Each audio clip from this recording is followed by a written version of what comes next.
Al Capone wasn't just a gangster. He was a businessman who understood incentives better than most politicians of his time. He operated in one of the most profitable industries in American history, not because of innovation or competition, but because the government accidentally created the perfect market for him. Prohibition didn't just ban alcohol. It erased legal competition, created artificial scarcity, and handed the entire supply chain to anyone bold enough to step in. And the people who stepped in didn't just get rich, they reshaped cities. That's the real lesson behind Prohibition. When lawmakers ignore demand, someone else will always supply it. When the 18th Amendment took effect in 1920, banning the manufacture, sale, and transport of alcohol, it was sold as a moral fix. Alcohol, they said, caused crime, poverty, and broken families. Remove it, and society would heal. That was a political promise, not an economic one. Demand didn't disappear. In many places, it actually increased. And when demand stays but legal supply vanishes, prices rise. That gap between law and reality is where fortunes are made.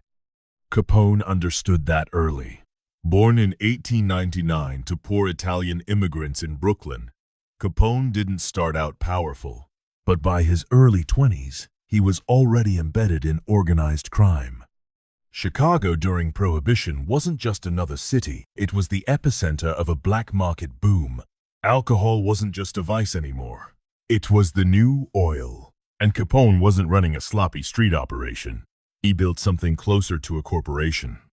He controlled breweries, distilleries, smuggling routes, and distribution.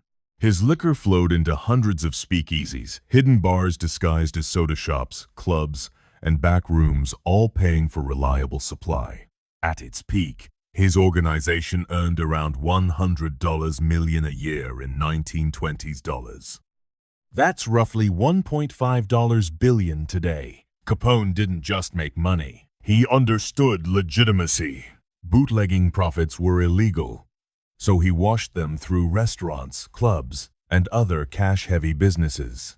Bribes kept police quiet. Politicians looked away. In a city where half the economy had gone underground, Capone wasn't seen as an outlaw by everyone. He was an employer, a patron, in some neighborhoods, even a hero. His real strength wasn't violence, though he used it when needed. It was risk management. Capone knew Prohibition was both his opportunity and his weakness. The moment alcohol became legal again, the margins would collapse. So he diversified: gambling, prostitution, other rackets. But alcohol stayed the core, because the economics were unbeatable. Before Prohibition, alcohol was cheap. Beer was ordinary. Whiskey was accessible. Margins were thin. After Prohibition, every step in the supply chain added risk and markup. Bribes, smugglers, middlemen, protection. Prices exploded, and people still paid. Alcohol wasn't optional. It was cultural, social, traditional. The result? A government-created monopoly for anyone willing to break the law. Capone saw what lawmakers missed. Prohibition didn't reduce crime. It industrialized it. And it didn't just create criminals. It created corruption.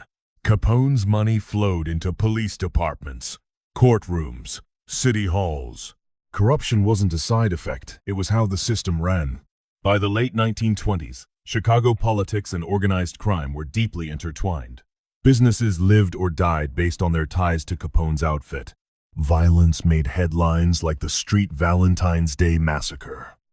But violence wasn't the foundation of the empire. Finance was. Still, power built on policy is fragile. By the early 1930s, everything changed. The Great Depression hit. Governments needed tax revenue more than moral victories.